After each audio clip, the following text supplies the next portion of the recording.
15 August आणि 26 जानेवारी मधील मुख्य फरक. 1.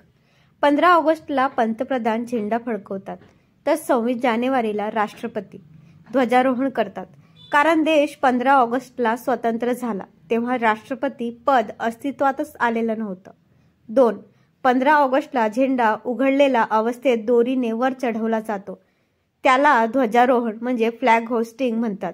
तर 26 जानेवारीला झेंड्याची बंद घडी करून सरकफासाची दोरीची गाठ बांधून झेंडा अगोदरच वर नेलेला असतो.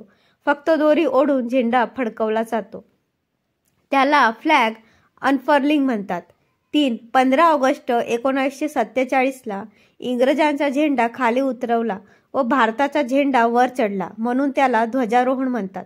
तर 26 जानेवारी 1950ला भारताचा झेंडा होताच, पण स्वातंत्र्यानंतरही स्वतःची राज्यघटना अस्तित्वात येईपर्यंत 2.5 वर्ष इंग्रजांच्या कायद्यानेच राज्य चालले.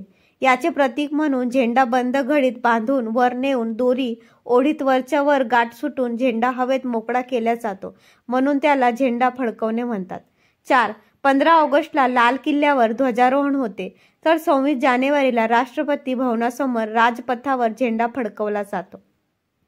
आपण ज्या देशाचे नागरिक आहोत त्या देशाच्या इतिहासाबाबत काही महत्त्वाच्या गोष्टी माहीत असणे आवश्यक आहे. वंदे मातरम. जय हिंद.